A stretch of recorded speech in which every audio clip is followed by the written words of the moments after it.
Eso, amiga, ya nos conectamos. A ver cuántos tenemos ahora. Siempre normalmente a esta hora. Usualmente a las 8:15, más o menos lo hago los días lunes. Y a esa hora pues ya se empieza a preparar que sea el día lunes. Está, ahí vamos empezando. Ya subimos a 14. Hola amigos, ¿qué tal? Buenas noches. El día de hoy, pues, Sensei. Sensei. Hola amigos, ¿qué tal? Buenas noches. El día de hoy, pues estoy aquí con la maestra álgebra Encinas Moya. Y bueno, ella es maestra en educación especial. El tema del día de hoy, bueno, yo sé que no les avisé, yo sé que no les dije a ustedes que se iba a realizar algo el día de hoy, simplemente quisimos aprovechar el tema. El tiempo, quisimos aprovechar el tiempo, se las presento, búsquenla a ella en la página de Reconexión Integral Álgebra. Ella es maestra en educación especial y bueno, es una muy buena amiga mía. Y bueno, la verdad es que compartimos temas de todo tipo, ¿no? O sea, del de psicoanálisis, educación especial y mitotes de cualquier tipo, ¿no? O sea, no quiero que lo vean el día de hoy como algo muy formal, aunque la maestra es muy profesional. Solamente queremos tocar el tema que ustedes quieran tocar. Hoy es tema libre. Y la verdad, espero que les guste la forma de pensar de la maestra. Cuando yo conocí a la maestra álgebra, pues la verdad sí me quedé impresionado por todo lo que ella conoce, ¿no? Entonces, dentro del área de la educación especial, pues la verdad, a mí me abre todo un panorama, porque la verdad para mí es totalmente desconocida el área de la educación especial. Entonces digo, caray, pues sí hay algo en lo que podamos aportar, ¿no? Entonces, bueno, el día de hoy, como les dije, no hay un tema así en especial, no hay un tema en específico, el que ustedes quieran tocar, adelante.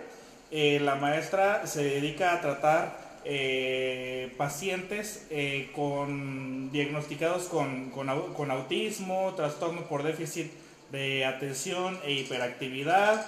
¿Qué otros más, maestra? Bueno, buenas noches, gracias por tu espacio. Les hablamos desde aquí de Reconexión Integral, tratando de hacer algo con nuestro tiempo, ¿no? Yo me dedico más a la detección temprana en signos de alarma, todo lo que viene siendo discapacidades, cómo podemos hacer un abordaje terapéutico integral, ¿no? Y pues hemos tenido un poquitito de experiencia en estos 6 años y nos hemos formado en diferentes lugares que nos han ayudado a tener más herramienta, sinceramente, para aplicar, ayudar a estos chicos a compensar, ¿sí? Principalmente ahora que no tenemos tanta actividad. Sí. Sí, porque de una otra manera esta actividad no nos permite la cuestión social hacerla, ¿no? Sí. Pero sabemos que aún existen dificultades, que lo estamos viviendo en casa. Sí. Que estamos como profesionales todos en un stop. Sí, mira, para poder... Ya algunos nos están comentando que quieren hablar sobre autismo, sobre TDAH. Primeramente, bueno, nosotros vivimos aquí en Nayarit. Cuéntanos, maestra, ¿cuáles son los diagnósticos o problemáticas más frecuentes que tú has notado que hay aquí en el Centro de Reconexión Integral? Principalmente nos abordan familias que sus hijos presentan la sintomatología del trastorno del espectro autista, que normalmente llegan con problemas del lenguaje. También trabajamos mucho lo que es la discapacidad intelectual. Las mamás se enfrentan a muchos diagnósticos, ¿eh? Sabemos que hay muchas mamás que están ahí observándonos que tienen más de 6 diagnósticos. Desde el psicoanálisis, y tú que trabajas mucho lo clínico y que estás cerca de doctores y que trabajas en este conjunto de especialistas, hay que explicarles a las mamás por qué tantos diagnósticos, ¿no? Para empezar, si hay mamás viéndonos, díganos, se los agradecería mucho, porque sáquenle todo el jugo que puedan a la maestra, en este momento. Vamos a empezar a explicarle a la mamá por qué a lo mejor se puede enfrentar a muchos diagnósticos. Una, porque no había tanta investigación. Sí. Dos, miedo. Miedo a la aceptación. Miedo a la aceptación, porque el darte cuenta, no el darte cuenta, el enfrentarte a que tu hijo no está dentro de la media de los otros niños cuando va a la primaria, al preescolar. El simple hecho de que el maestro le diga a la mamá o le diga al papá que su hijo tiene un déficit para el aprendizaje, muchas mamás se alteran. ¿Cómo que mi hijo tiene esto? Usted está mal, usted no sabe enseñar, no le sabe agarrar el modo. O sea, todos sabemos lo que tenemos en casa de alguna forma. Por más que queramos verlos como angelitos, nosotros sabemos lo que tenemos en casa. Entonces existe una renuencia por parte de, pues más de la madre, que es la que en nuestra cultura mexicana, es la que se dedica más al cuidado, la crianza y el aprendizaje de los hijos. Pero yo me he dado cuenta pues que sí es cierto, hay maestros que algunos ya casi le dan el diagnóstico, pero el simple hecho de que el maestro se acerque a decirle que existe algo distinto en su hijo, ya la mamá ya la pone súper alterada. Entonces, ese es el miedo. Mi hijo, ¿cómo crees que no va a aprender bien? O sea, porque existe un miedo a que le voy a tener que invertir, voy a tener que hacer algo más, voy a tener que hacer algo extraordinario, y qué flojera, porque aparte implica gastar en el niño, implica realizar algunas cosas. O sea, existe un rechazo también a la condición del niño. Otra cosa que yo identifico también es el estigma social. Dentro del estigma social, el de que no, ¿cómo voy a decir que mi niño lo llevo a educación especial? ¿Cómo que lo llevo al psicólogo? ¿Que está loco mi hijo? Yo considero, con la experiencia que hemos tenido con las mamás dentro de este día al día, ¿no?, con la discapacidad hace una resonancia en toda la familia. Es decir, todos idealizamos desde que estamos en el vientre. ¿Sí? Entonces la mamá, así como idealiza, ojalá que se parezca al papá, ojalá que nazca con los ojos de la abuela, ojalá y que sea futbolista. Entonces idealizamos. Sí. Ya lo decía una de mis colegas, nadie piensa en comprar una silla de ruedas, porque tú nunca idealizas a que tu hijo nazca con alguna condición, o que en el proceso de su desarrollo te topes con alguna dificultad. Desde el pensamiento de la madre apostamos mucho en la detección temprana. ¿Tendrá algo que ver desde el psicoanálisis? Que lo que nosotros pensamos a través de ese diálogo interno y esas emociones que pueden ser caóticas, o esa falta de autorregulación o discriminación incluso de esa higiene mental, ¿hay repercusiones en una mamá embarazada desde el psicoanálisis? Por supuesto que sí. De hecho, un niño en la depresión, y en la depresión en adultos, ya en adultos, no solamente en niños, el simple hecho de enterarte, si yo fuese un niño, si yo fuese ese niño que está en el vientre, y el hecho de que mi existencia es un problema para los demás, de alguna forma los demás con su comportamiento hacia mí me lo van a hacer notar. Que porque la madre adolescente, que porque quiere irse, que porque está joven, que todavía tiene derecho a divertirse, y está renegando porque se embarazó, y que el novio pues no se hizo cargo del bebé. Yo considero que desde los programas de Secretaría de Salud, considero que desde los tamizajes actuales que tiene México para la detección temprana, porque los tamizajes también recordemos que son adaptaciones de tamizajes, ya sean estadounidenses o investigaciones específicas de otros países, ¿no? Sí. Sin embargo, México también, aparte de hacer adaptaciones, también puede crear sus propios tamizajes, como lo es la doctora Patricia Gallo, del Hospital de Psiquiatría en la Ciudad de México, 36 años de experiencia dentro del trastorno del espectro autista, y fue una de las primeras que creó el tamizaje Véanme para la detección temprana en México. Les platico esta experiencia para que también la mamá pueda ver cómo a veces caemos a muchos diagnósticos, no porque el profesional que te atendió desconozca. Creo que el profesional, desde su alcance cultural, profesional y su propio perfil, tiene herramienta, mas no tenemos toda la herramienta. Entonces, tu herramienta desde el psicoanálisis me dice que es un trastorno del espectro autista. Tu herramienta desde neurología me da tu hipótesis y tu fundamentación neurológica. La fundamentación de una prueba neuropsicológica, que sabemos que existen aproximadamente 247, ¿sí? Banfe y todas aquellas que son, ¿cómo se llama? Las de aprendizaje, Banetas, lo que te evalúa, por ejemplo, todas las proyectivas, que no todas son neuropsicológicas, etcétera. Entonces, explicarle a la mamá que a veces no tenemos un diagnóstico dependiendo el contexto en el que estamos, a qué hora lo detectamos y cómo nosotros acudimos a ciertos enfoques. ¿A qué edad? Porque por aquí nos preguntaron que si se puede diagnosticar, así preguntaron tal cual, en bebés. ¿Desde qué edad uno puede comenzar a identificar el TDAH? ¿Cuál es la edad más temprana para uno identificar si el niño tiene TDAH o es un chiquillo vago? Okay. Antes de detectar, es importante que la mamá sepa, porque esto lo desconocemos, y también los que lo desconocemos, lo desconocemos nosotros como profesionales.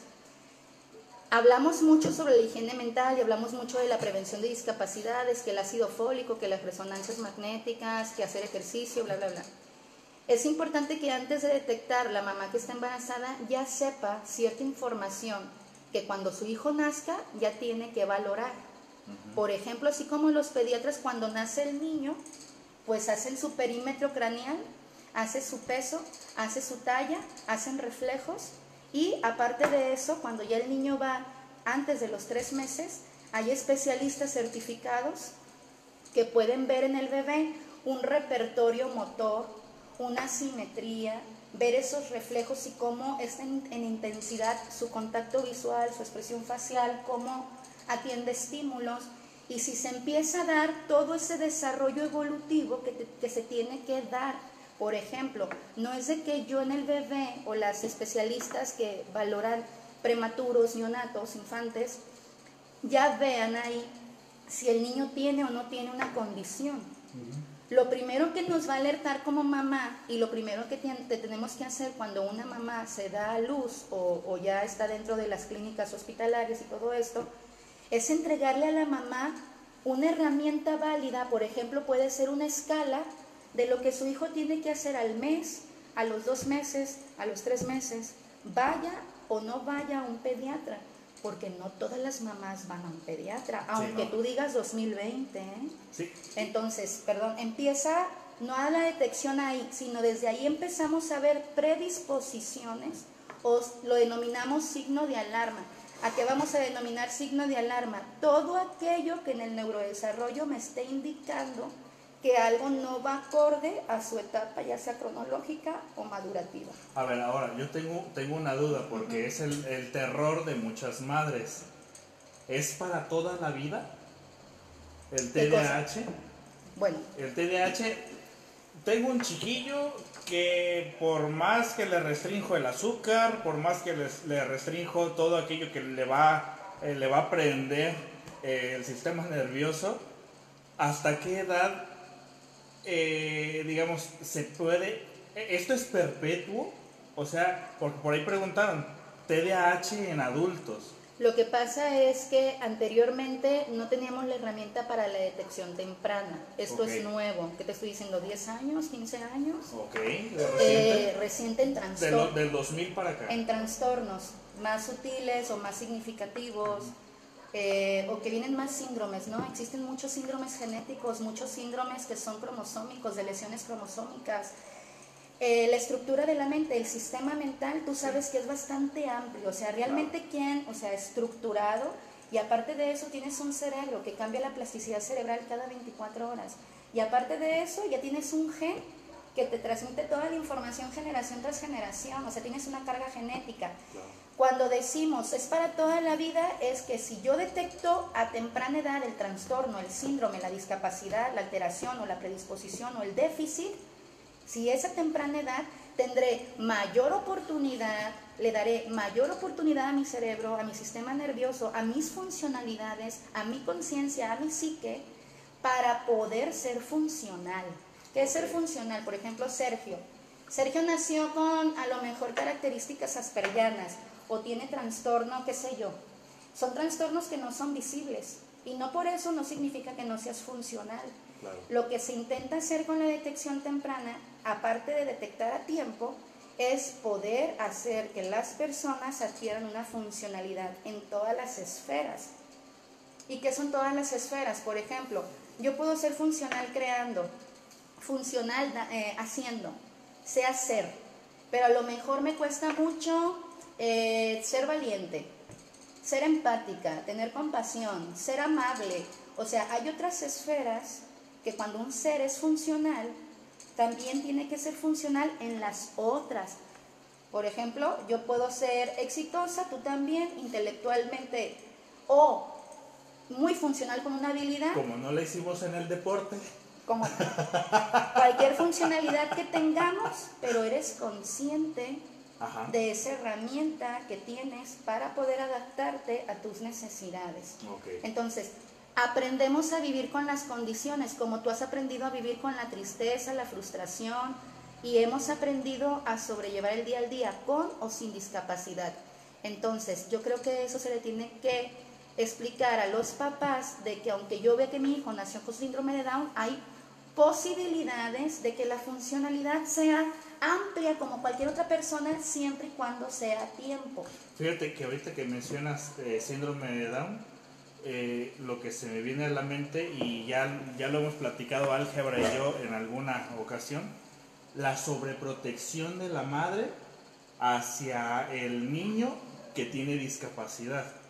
Lo que sucede con la madre es que la misma madre aísla al niño, la misma madre también al niño lo diagnostica de una forma donde lo exilia del resto de los niños, diciendo es que él es especial, es que él necesita mayor cuidado, es que con él no pueden jugar de tal manera, es que lo que sea.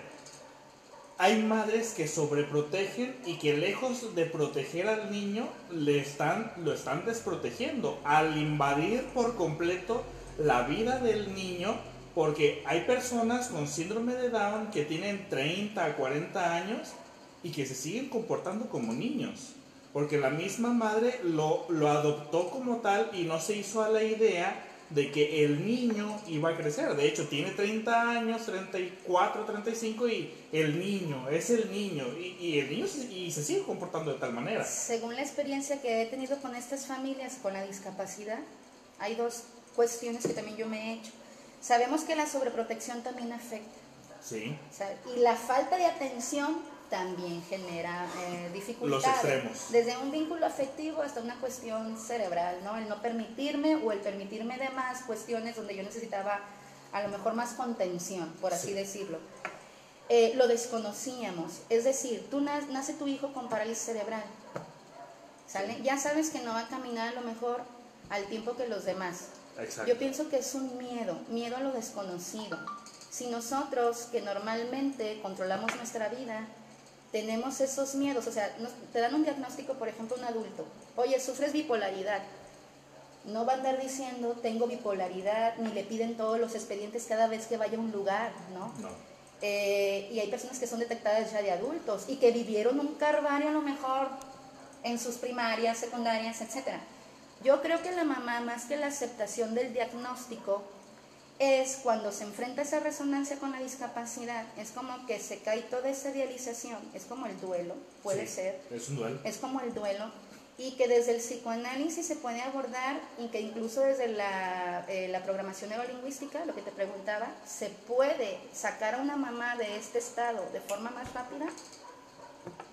Bueno, hay que ver la cultura de la madre, porque hay mamás que vienen de una comunidad rural y que el hecho de que el hijo sea, digamos, diagnosticado con TDAH, no es normal, para empezar, no es normal. La cultura de la madre lo ve como con culpa, lo ve como un castigo de Dios, lo ve como algo que está pagando. Entonces, desde la cultura de la madre, primero hay que identificar hasta dónde va a llegar el niño si la madre se hace la idea que el niño es así. No es que necesite, digamos, cuidados extraordinarios, tal vez son cuidados diferentes a los que se está acostumbrado. Y no se desea el dar un cuidado distinto al que se está acostumbrado. Muchas veces parte de ese sufrimiento que tienen las mamás es porque creen que se dieron cuenta a tiempo ya tarde. Okay. Y es lo que se creía del cerebro. En realidad, ¿cuándo es tarde para el cerebro? ¿Cuándo? En la vejez, en la adolescencia, en la niñez. El cerebro todos los días goza de una plasticidad cerebral, independientemente del daño, hay conexiones cerebrales que se pueden potencializar. Entonces hay que decirle a la mamá que evitar sobreproteger, pero sobre todo evitar desprenderse, como esa plaquita que tenemos, como esa calcamonía, sí. No sé cómo la denominan ustedes, simbiosis. ¿Simbiosis? O cómo se le puede decir cuando la mamá no logra hacer una diferenciación con su hijo. Bueno, lo que hace ahí es que integra el yo del niño al de ella y se le considera que el niño es una extensión de ella y es una parte defectuosa de ella con la que siempre tiene que lidiar. Entonces es un yo no deseado, entrando al área de la psicología social, es lo que conocemos como la famosa falsa modestia, aunque es algo que no deseo, pero lo tengo que tratar bien porque es una parte de mí. No es que me agrade, no es que me guste estar en esta situación. Exactamente. Pero no es de que haya desamor. Sí, exacto. Amor sigue existiendo, Uh-huh. pero me hubiera gustado, de hecho, en alguna ocasión yo tuve contacto con una mamá que su hijo tiene mi misma edad. Bueno, él es un año más grande que yo, pero tiene una discapacidad. Entonces la mamá me veía y me decía,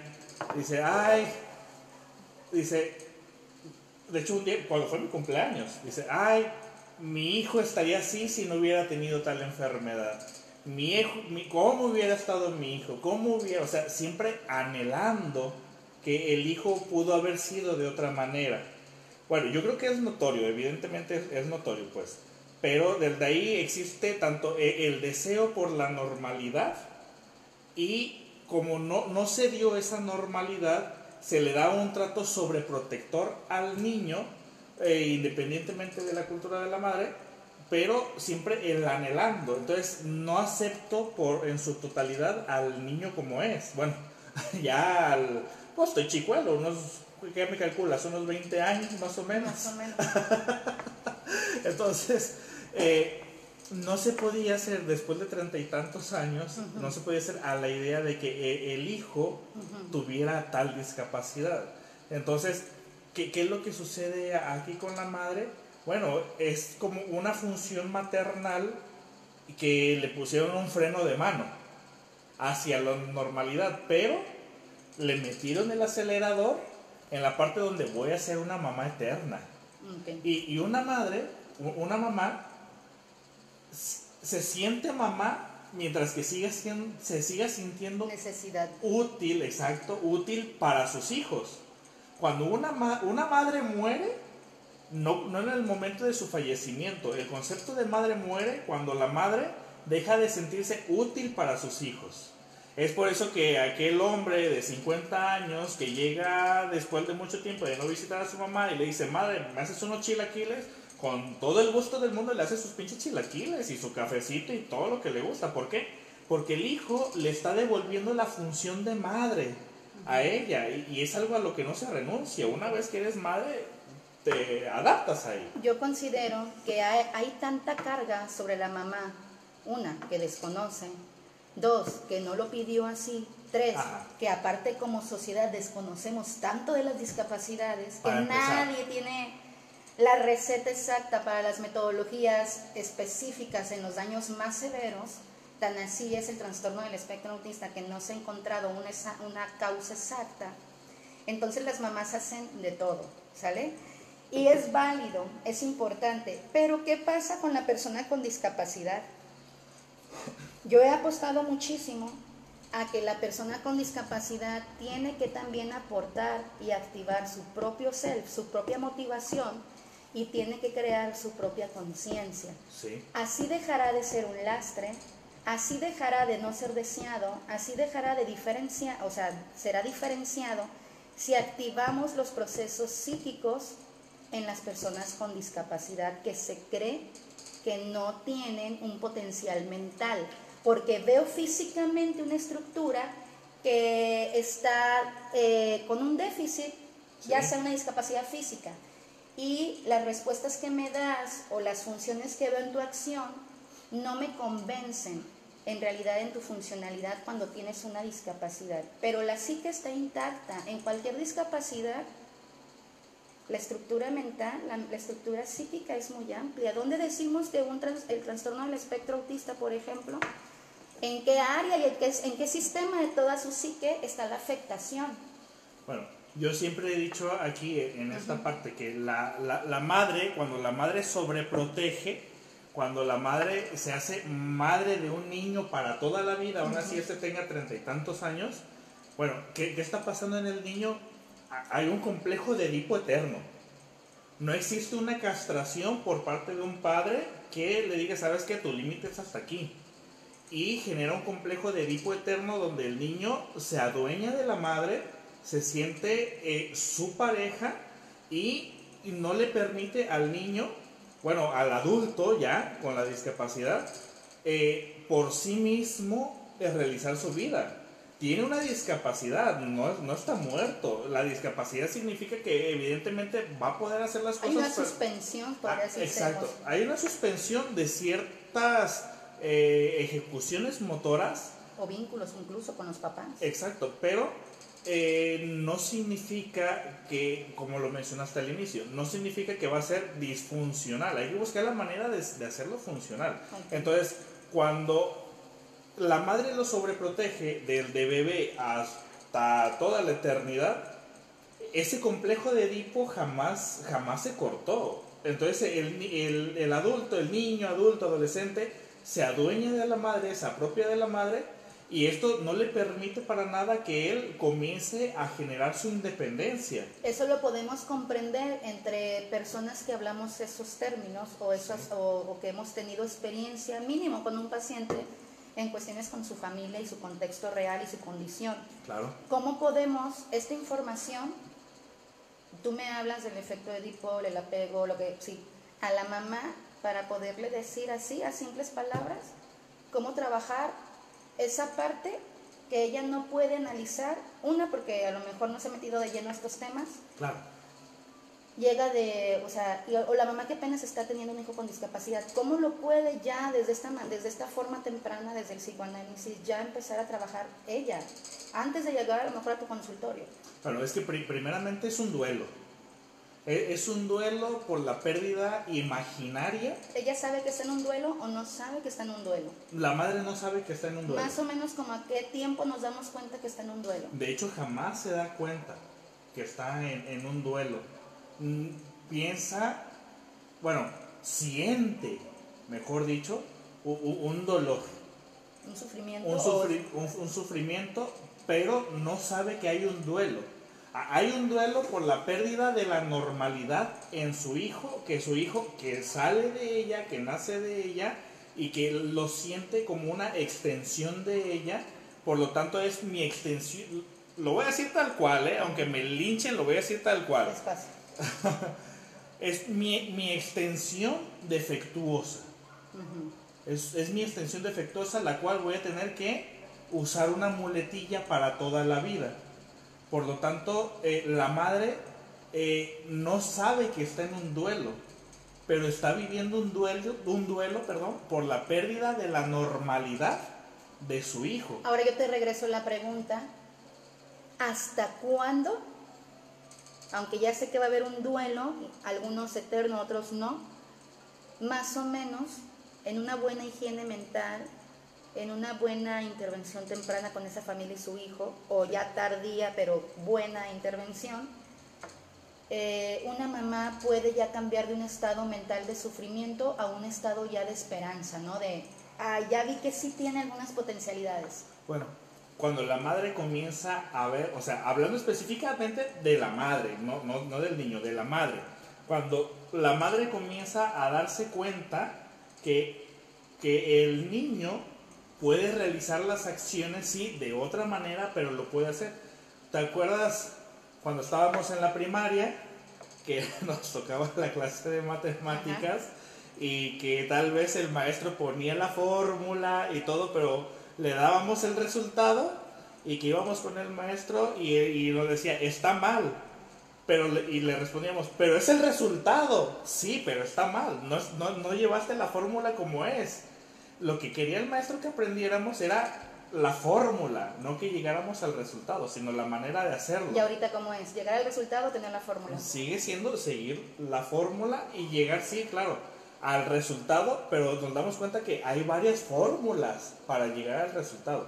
Entonces, cuando la madre comienza a darse cuenta que el niño, o sea, que realmente es un insight, cuando realmente se da cuenta de que el niño sí puede hacer las cosas, tal vez no como los otros niños, pero lo puede hacer, ahí lo ideal sería felicitar al niño. No tanto porque lo vamos a narcisizar de más, o sea, tampoco en exagerar el resultado, pero sí decirle, oye, lo hiciste muy bien, ¿por qué no lo sigues haciendo, le sigues echando ganas de esa manera?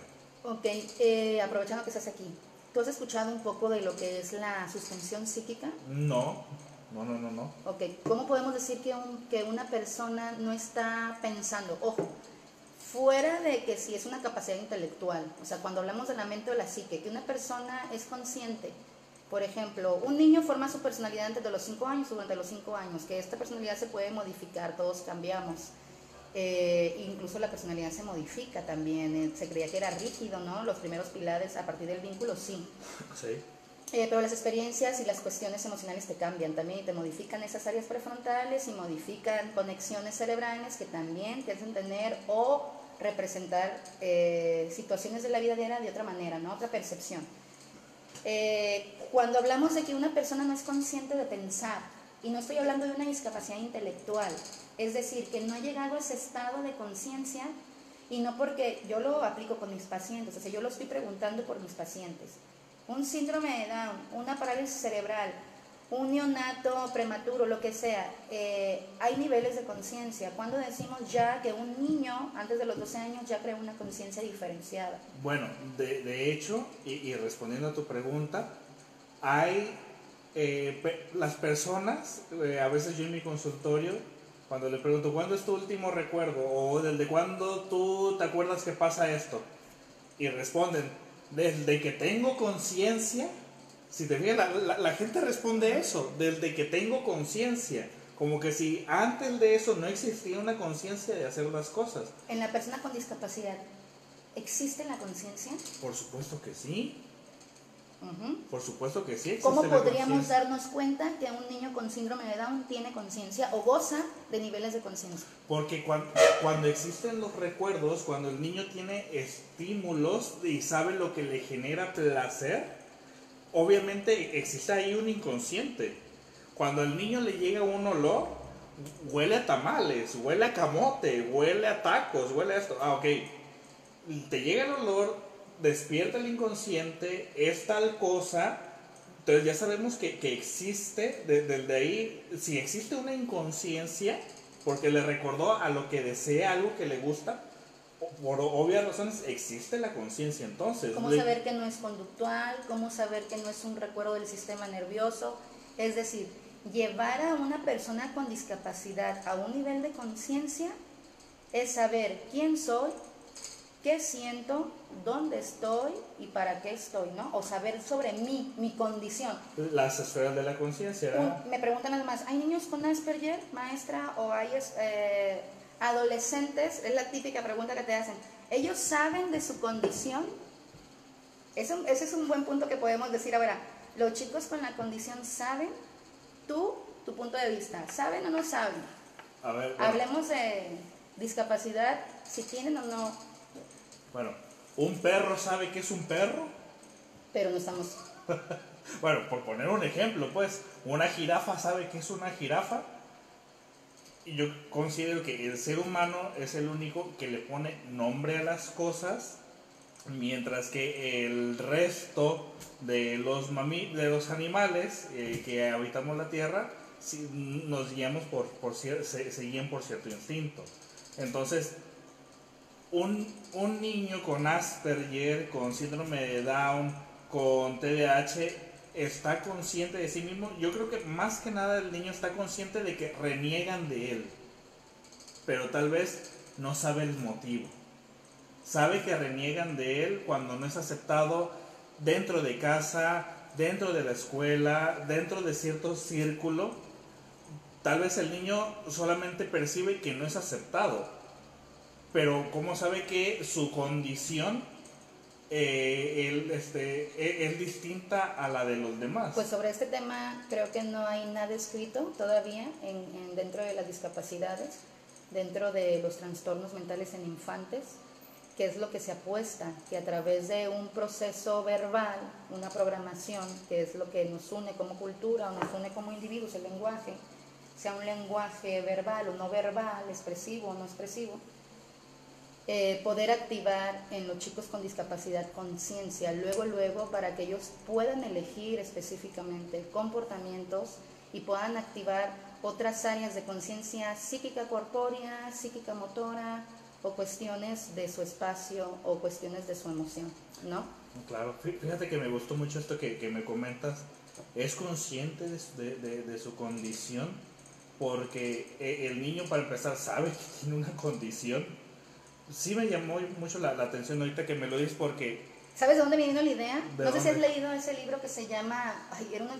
que traía un ojo, que es una persona que queda internada en coma y que él se da cuenta... ¿La historia del loco? No. No me acuerdo, pero bueno, traía un ojo en la portada. Yo me acuerdo que lo vengo a Guadalajara, uno chiquito así. Puta madre, no me acuerdo. Y habla de que es una persona en coma y él se da cuenta, porque está consciente de todo lo que sucede a su alrededor, ¿no? Pero no hay noción de cuerpo porque, bueno, hay afectaciones. Ajá. Entonces habla de cómo la psique a veces no necesariamente se tiene que afectar y cómo tienes que utilizar todos los recursos, desde la piel, los canales de percepción y recepción, para poder rescatar no nada más la movilidad o cuestiones, sino primero rescatar la psique, la conciencia de la persona, que es lo que la va a poder ayudar a estar en un estado mental, a poder accionar deseos, necesidades, metas. Por ejemplo, una persona con parálisis cerebral de 6 años, que a lo mejor todavía no camina,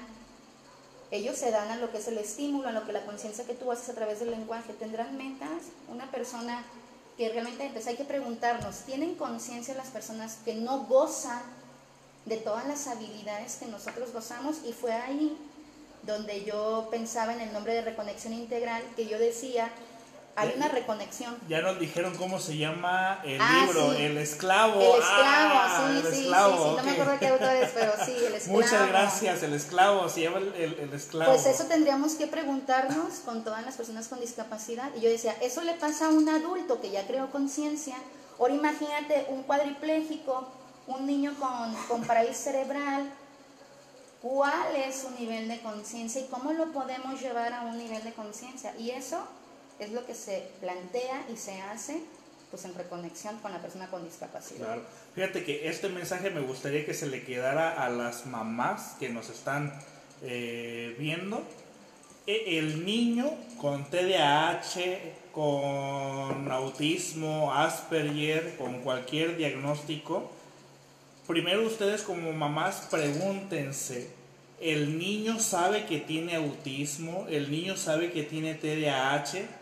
el niño sabe que se comporta mal, el niño es consciente de su condición, de su situación. El niño simplemente es un niño, pero no sabe lo que está pasando dentro de él. Yo creo que también muchas veces nos programa un lenguaje. Bueno, aquí ya voy a meterme yo. Y empieza todo este disparadero de información con la mamá, que a veces no permitimos que la mamá aterrice con la información. ¿Por qué? Comentábamos la pregunta de los diagnósticos. Sí. Una mamá lo primero que tiene que hacer cuando llega con Sergio o cuando llega con álgebra o con cualquier profesional es preguntar. Sí.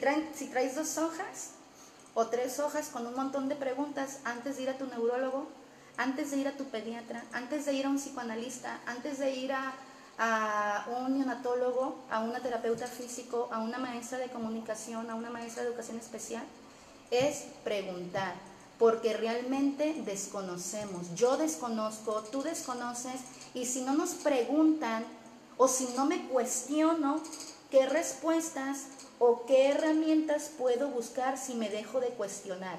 El profesional no está para contestar las preguntas que ya sabe manejar.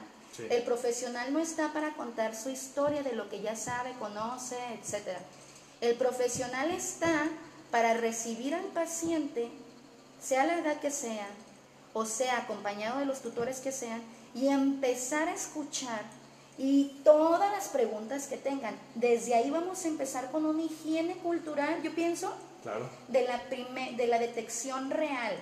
Sí. Porque la detección no es el parámetro, la detección no es el estándar. Porque si me detecta una discapacidad a nivel intelectual, no me detecta a nivel emocional a lo mejor.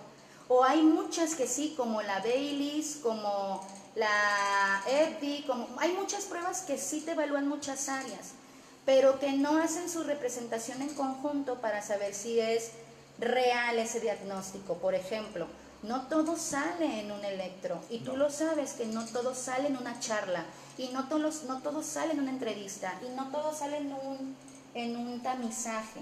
La mamá es importante que cuestione a ella misma, cuestione al niño y también cuestione al profesional. Hacerse muchas preguntas. Sí. Lo estoy haciendo porque siento dolor, lo estoy tratando así por esto, soy madre porque quiero, soy madre porque me obligaron. Cuando empecemos a realizarnos preguntas, porque el cerebro, si tiene la capacidad para hacerse una pregunta, tiene la capacidad para darse la respuesta. ¿Sí me explico? Sí. No, la respuesta la tiene el psicólogo. Tú has ido al psicólogo, yo he ido al psicólogo, ¿sale? La respuesta no la tiene educación especial. La respuesta considero que es a partir de las verdaderas preguntas que el afectado principalmente tiene. Si él pudiera cuestionarnos, el afectado, Ajá. Imagínate, ¿por qué me hablas así? Sí. Eso que me estás diciendo no me funciona.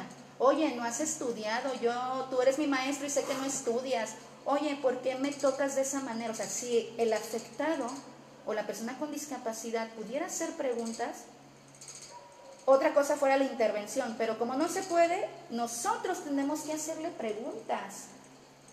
¿Sí me explico? Hay que empezar a despertar ese proceso de conciencia en la persona que es la principalmente que tiene la afectación, para que pueda demandar específicamente cuáles son sus necesidades reales, ya sea con un o señalando o lo que sea, pero con conciencia de lo que realmente él necesita, no lo que tú necesitas como profesional hacer con mi condición. A ver, ahora, álgebra, una pregunta. ¿Cómo sé, hay cierta actividad que se tiene que realizar, la que sea?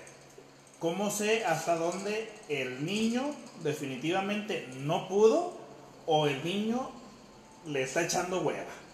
¿Cómo sé hasta dónde estimular el progreso del niño en cierta actividad? Porque si tiene un daño neuronal, ya siento que debo de cuidar al niño para toda la vida, y va a ser una carga, y va a ser una chinga, y va a ser lo que sea, y siento que ya toda mi vida se lo voy a dedicar a él. ¿Cómo sé hasta dónde el niño no puede dar para más porque tal vez sus extremidades, su actividad psicomotora no se lo permite? Yo considero, y a lo que yo pienso, es, si la mamá no ha encontrado activar esa cuestión que la hace tener fe, esperanza, motivación intrínseca, impulsar a ver distinto al niño, deseos cuando sale de ese estado mental, lo mismo sucede cuando el niño no activa su intención de mejora. Intención. Ok. Entonces, yo soy una persona con parálisis cerebral. Sí. Y tú eres mi terapeuta. Si tú no me dices a través de tu lenguaje lo que yo soy capaz, no esperes a que lo lea, no esperes a que me lo digan mis papás, no esperes a que me toque como un profesional que a lo mejor sabe sobre, qué sé yo. Te puede dar todas las teorías del mundo. Entonces, la mamá cuenta con una herramienta valiosa, como la herramienta que cuentas tú, como la herramienta que cuento yo, y es el lenguaje. Okay. Es el lenguaje. Tú, cuando no estás platicando con alguien que no te sepa orientar o no te sepa motivar, tú encuentras las palabras que te dices o encuentras esa motivación que te hace hacer lo que tú deseas. Okay. Pero es también un lenguaje que tú has creado con tu conciencia y que han creado en ti. De hecho, Lacan así lo menciona. El inconsciente se construye a través del lenguaje. La forma en cómo yo hablo es la forma en cómo yo me percibo a mí mismo.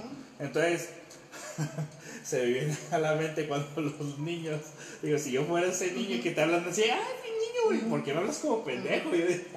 Yo considero que la primera rehabilitación o el paso a la rehabilitación con estos niños con discapacidad, trastornos o las mamás, es que la mamá se diferencie de su hijo y que ambos tienen que activar algo en relación, si lo hablamos como de manera psíquica, activar el self.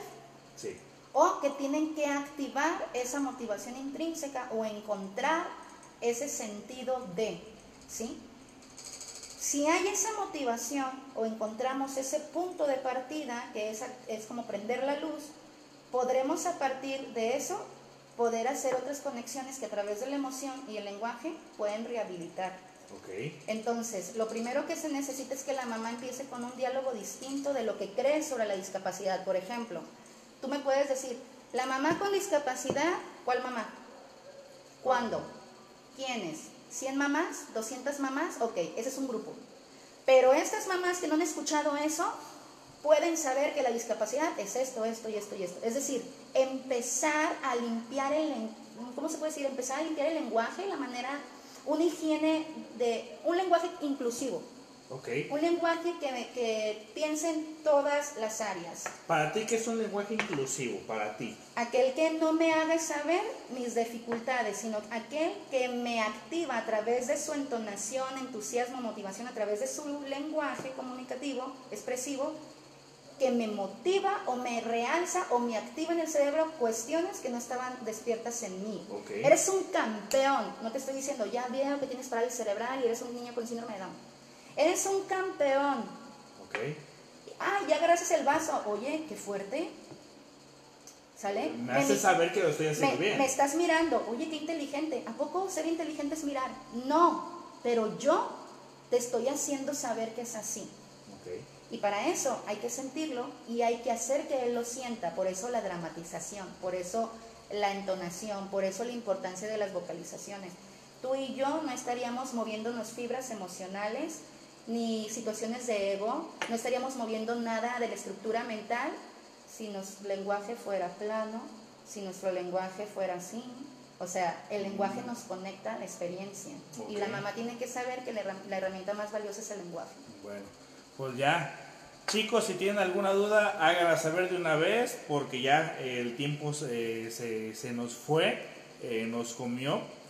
Como pueden ver, la maestra álgebra pues es una experta aquí en educación especial, y si no lo es, por lo menos se le nota que le gusta mucho, que es lo principal, que le gusta mucho. Esperen, perdón, esperen próximamente algunas plataformas con diplomados, con los cursos, con colaboraciones con otros especialistas, en relación a utilizar tu tiempo en el electrónico con herramienta que rápido puedas poner en práctica. Sigan a la maestra álgebra, la pueden encontrar en Facebook como Reconexión Integral Álgebra. Ahí toda la información sobre diplomados, cursos, clases en torno a lo que es la educación especial. Ahí va a estar subiendo toda la información. Aquí tenemos una pregunta de Lore Sánchez. Menciona, dice, una pregunta, si estuviese en ese lugar, si tú estuvieras en... ¿Qué? A ver, es que... No leo. No veo. Yo te lo veo. Si tú estuvieras embarazado... Ajá. ¿Por qué así se...? A ver, ok, ya. Si tú estuvieras embarazado, porque así se dice cuando una pareja se embaraza y te detectan que tu bebé o feto antes de nacer tiene síndrome de Down o algún otro trastorno o discapacidad que pueda depender de otra persona por el resto de su vida, ¿lo abortarías? Bueno, todavía no terminé la pregunta. Dice, teniendo en cuenta que la mayoría de la sociedad lo rechazaría y no te tendría la vida para que lo cuides como padre, bueno. Va. Ok, yo la respondo. Este tipo de preguntas, bueno, mi respuesta, considero que no hay una ética que te diga a los niños que tienen discapacidad hay que abortarlos y los que no tienen discapacidad que sean bienvenidos al mundo. Considero que desde mi punto de vista,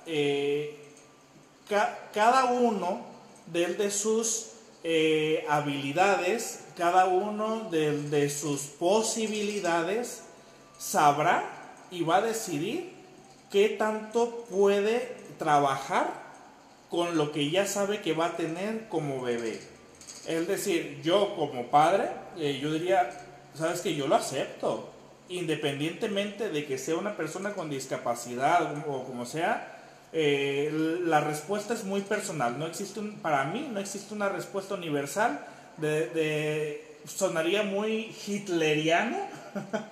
Sonaría muy hitleriano. Los que sí sirven hay que matarlos. Los que no sirven hay que matarlos. Para poderle dar a lo mejor también a la mamá, porque son muchas de las preguntas que me han hecho en la terapia, mamás que llegan sin darse cuenta que su hijo tenía síndrome de Down, a pesar de que se hicieron las resonancias en 3D incluso, ¿sale? Entonces, hay mamás que pareciera que todo iba a venir bien, incluso una amenaza de aborto, qué sé yo, cuestiones.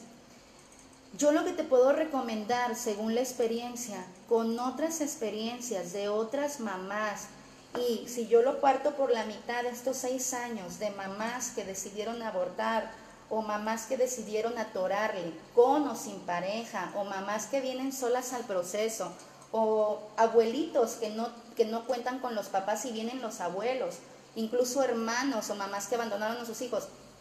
Hay un montón de historias. Yo lo que te puedo recomendar, según los derechos humanos, según los derechos universales, es que la mujer, en este caso, quien está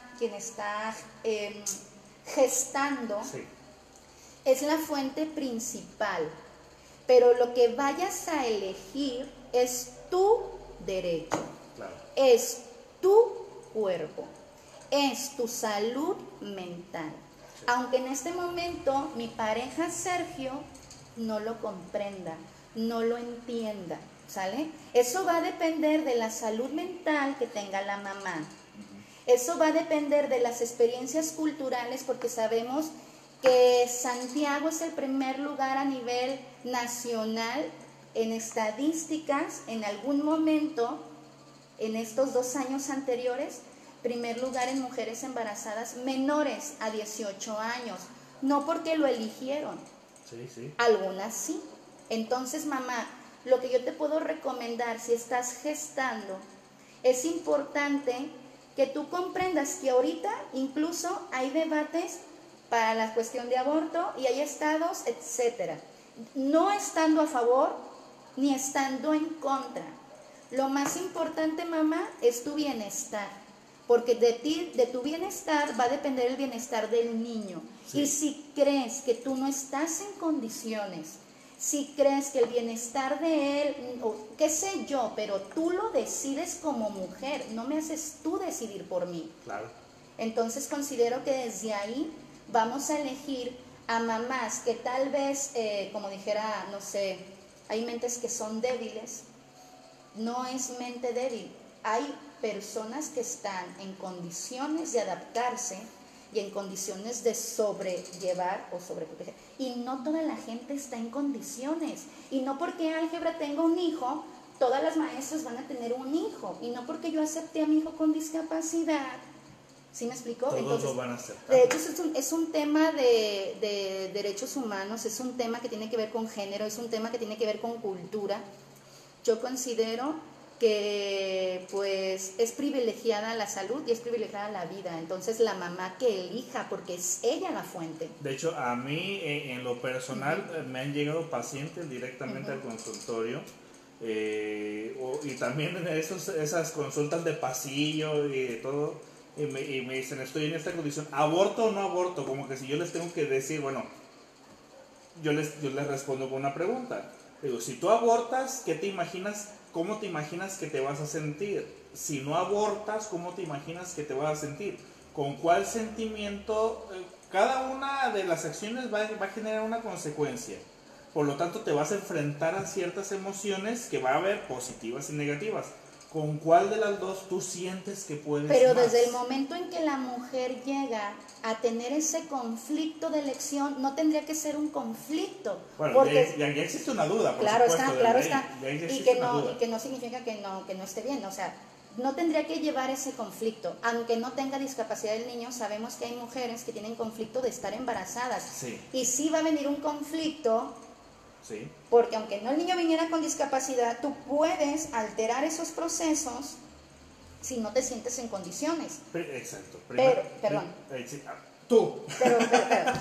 Pero lo que yo quiero comentar en relación a eso, una mamá que decide abortar, no necesariamente es una persona que es mala o una persona culpable. Esta es la evidencia de la falta de reeducación emocional y de los miles de propuestas que tengan que ver orientadas al ser para que las jovencitas o las mamás que están viviendo esto, es decir, puedan evitarlo. No tenemos el control sobre los trastornos ni las discapacidades. Es como un azar, se podría decir. Sí. Pero sí tienes el control para poder disminuir los riesgos. Y el primer riesgo es no querer estar embarazada o no querer tenerlo. Exactamente. Y bueno, de eso también nos habla, digamos, la educación que nosotros tenemos nos va a llevar a nosotros, digamos, también a una educación sexual. Reeducación, sí, porque ya no nos sirvió la que teníamos, no nos sirvió de nada, o sí nos sirvió. Bueno, hasta ahorita no. A ti te sirvió, a ver, ni siquiera en mis libros de texto, yo no vi. No. Ok, ¿por qué? Porque nuestro país es culturalmente, pero vete a España y los libros de texto mínimo tienen ilustraciones no sexuales, sino que nos llevan a reeducarnos de una manera más consciente, más integral. No tenemos la fórmula, tal vez. Bueno, pues espero ir un día a España. Pero ya es importante que en verdad modifiquemos, ya es importante que la mamá ya conozca más, no Sí. del niño, Sí de mismo. ella antes de ser madre.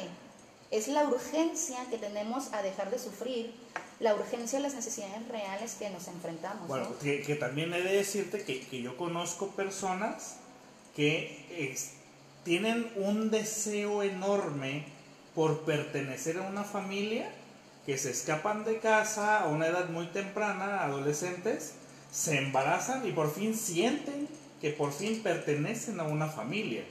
Entonces el niño aquí es utilizado como herramienta para formar algo que siempre se deseó. El escudo. El escudo. Ahí nos menciona Joana Amaral. Pregunta. Dice, ¿qué pasa con la mamá que se hizo resonancias y salieron bien, pero cuando nace el bebé tiene síndrome de Down y es una mamá que no está preparada suponiendo que pensaba abortar en dado caso de tener alguna discapacidad? Ajá. ¿La respondes tú o la respondo yo? Que pensaba que, o sea, que ya nació el niño. A ver, la repito. Dice, ¿qué pasa con la mamá? Es que esta parte tengo que poner el brazo aquí para leerla bien. Dice, ¿qué pasa con la mamá que se hizo resonancias y salieron bien, pero cuando nace el bebé tiene síndrome de Down? Y es una mamá que no está preparada suponiendo que pensaba abortar en dado caso de tener alguna discapacidad. Bien. Ok. Bueno, Mi recomendación a las mamás que se han enfrentado, porque he tenido experiencias donde cuando llegaron a chequear a su hijo, le dicen, ¿a dónde lo llevas a rehabilitar? Un ejemplo, ¿no? ¿Por qué? Pues porque es un niño que presenta síndrome de Down. Hay veces que no nos damos cuenta que nuestro hijo presenta alguna alteración. Hablo del síndrome que a lo mejor es más visible, pero hay otros trastornos que no nos damos cuenta hasta pasando los 3 años o los primeros 3 años de vida, o trastornos incluso pasando los 6 o 12 años, dislexia, disartrias, otras alteraciones también que pueden presentar en aprendizajes, flexibilidad mental, etc. Discapacidad es aquello que me obstaculiza para no poderme desenvolver en todas las esferas que yo soy o que me integran como ser. Exacto. Ahora, tengo un hijo con discapacidad. Cuando nace el niño, por así decirlo, no es lo mismo a decidir ya haber tenido la decisión de tenerlo o no tenerlo. Aquí la vida o las circunstancias nos enfrentan a que te tienes que adaptar de rápido. ¿Sí?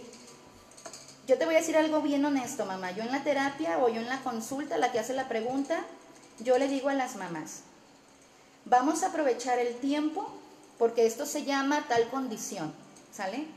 Y ustedes sabrán si a los 15 años cambiamos pañal todavía, o todavía le agarramos en la mano para subir al camión, o todavía le damos de comer en la boca, o todavía lo sentamos junto a nosotros en la fiesta o la piñata o el convivio, porque todavía le ayudamos o le asistimos.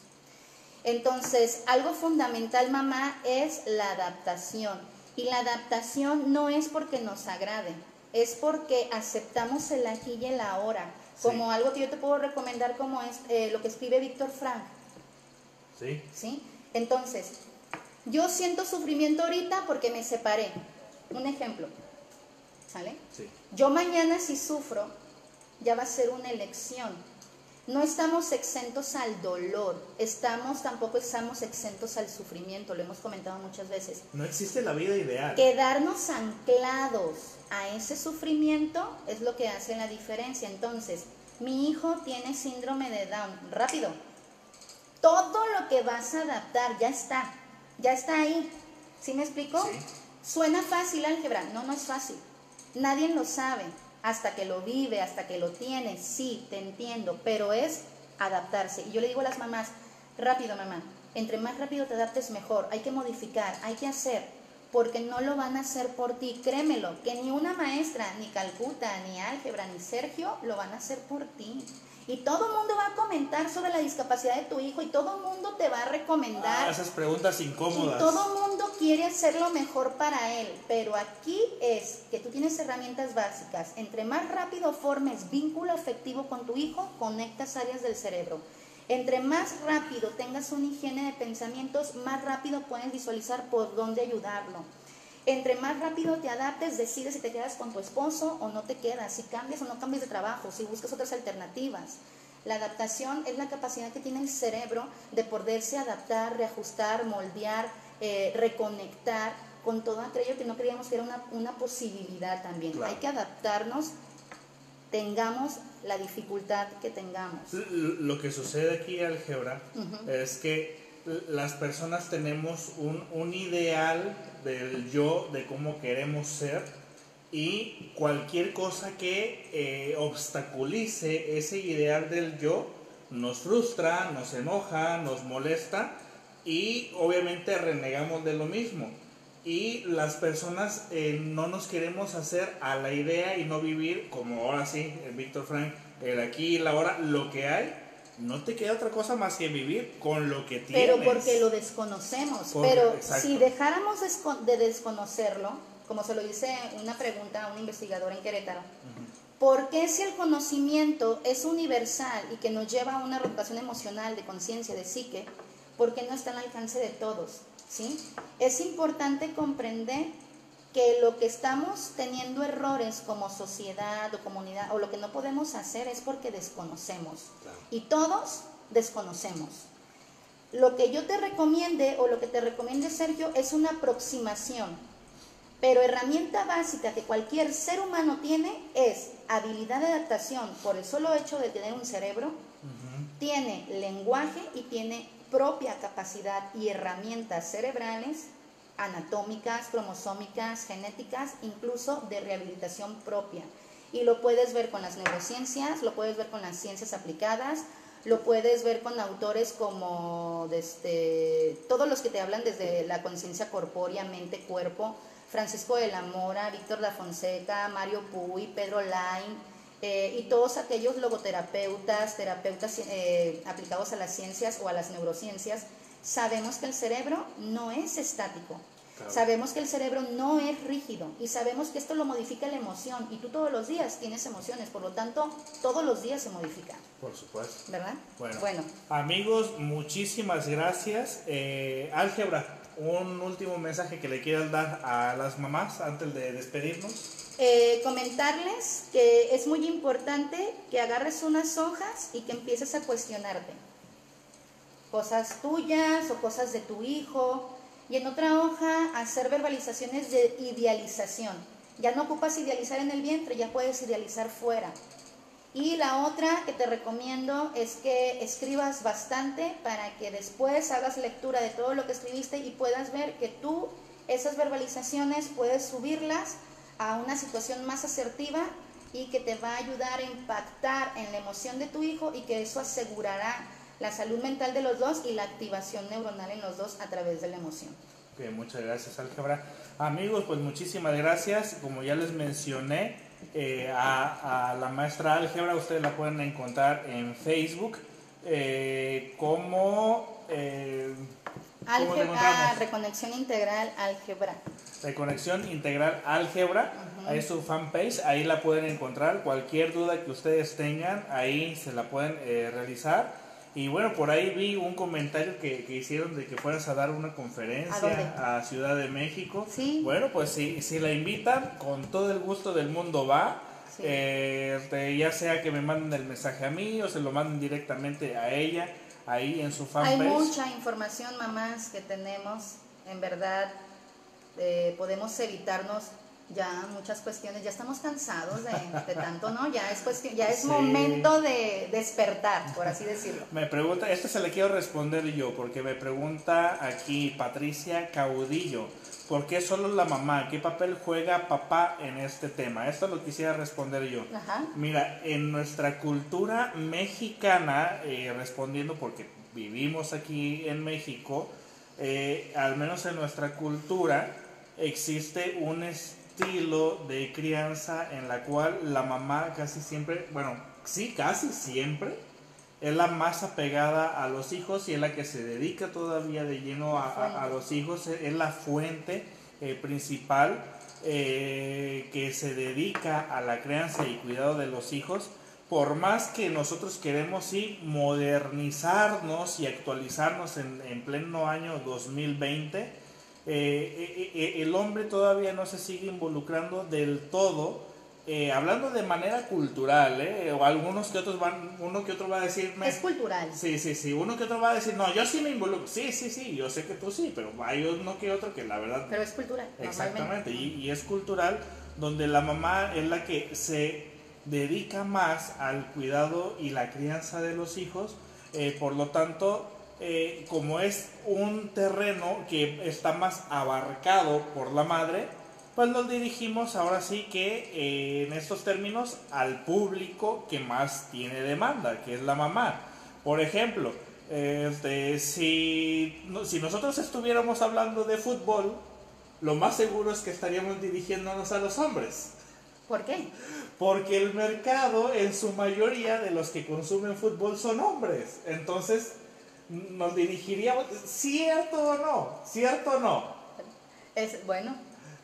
Contéstale a la señora. Tú contéstale y te voy a dar yo, según yo, desde mi perspectiva. Pero en México, de manera cultural, el fútbol está relacionado más a los hombres. Queramos o no. Está relacionado. Si estuviéramos hablando más de fútbol, estaríamos patrocinando aquí ahorita una cerveza o algo. Y mundo de hombres, pues. Mundo de hombres. Bueno. Ok.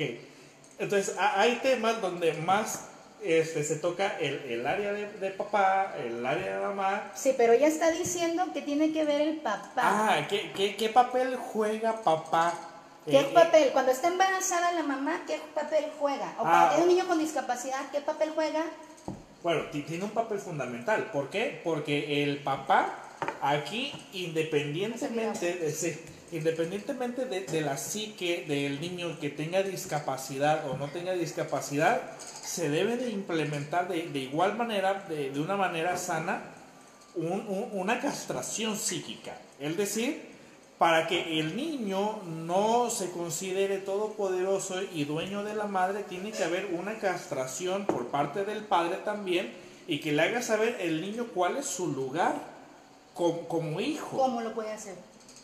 Uno, cuando el niño tiene este deseo de adueñarse de la madre, lo mejor que puede hacer el padre es no decir, ay, pues es que es el niño, tiene discapacidad, que se entretenga que la mamá se entretenga con él, o que él se entretenga con la mamá. No. Porque con esto lo único que estamos haciendo es cultivar ahí un complejo de Edipo eterno, y al padre se le está exiliando y no se le está dando su lugar. Lo que en consecuencia el complejo de castración nos trae es que el niño, independientemente de su condición motora, va a aprender a respetar a sus autoridades, a sus padres, ciertos lugares.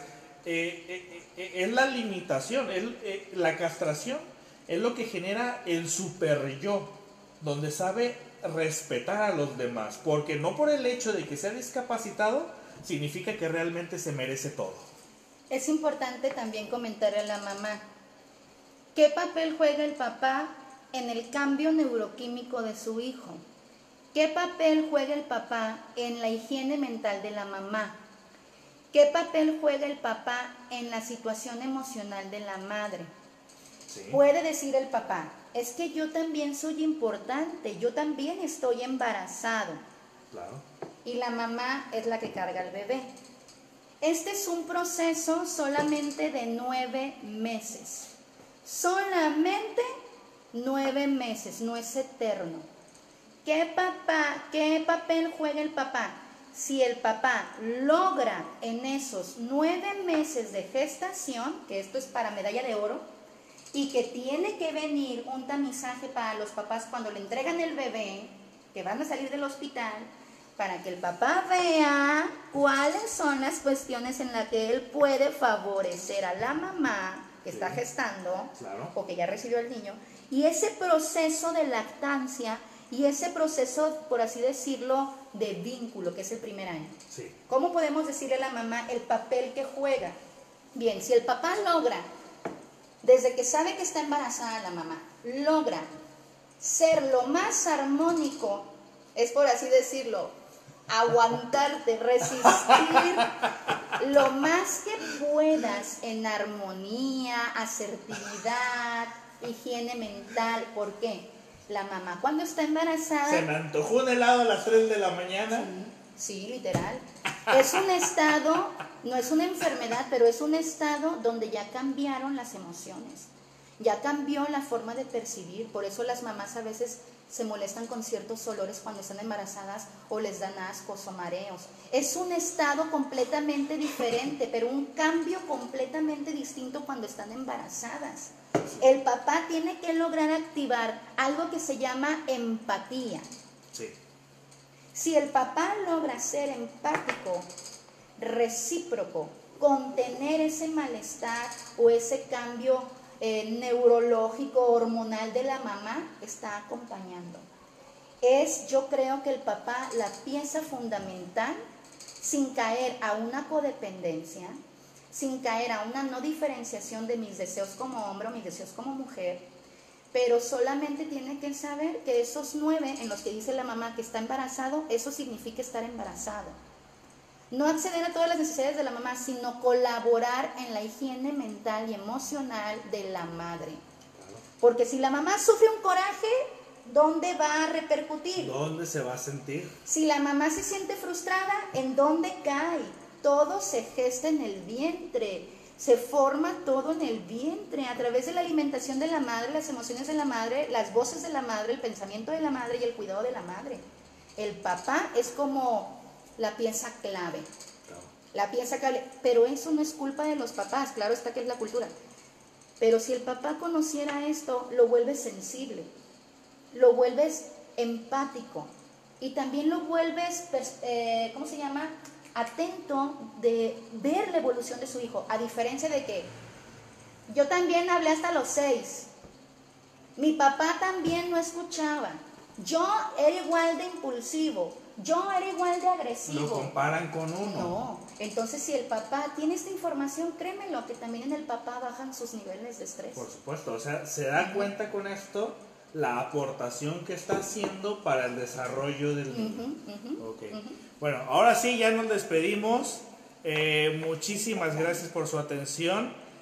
Fueron muchos comentarios, luego los vamos a leer todos. Ahí léelos, ¿qué dicen? No, pues es que son un buen, bueno, si no pues aquí se nos va a ir bueno, pues el tiempo. Luego Álgebra se va a poner aquí en contacto con cada uno de ustedes.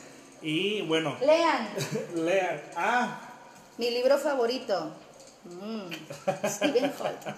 Bueno, que pasen muy buenas noches y muchísimas gracias. Hasta luego.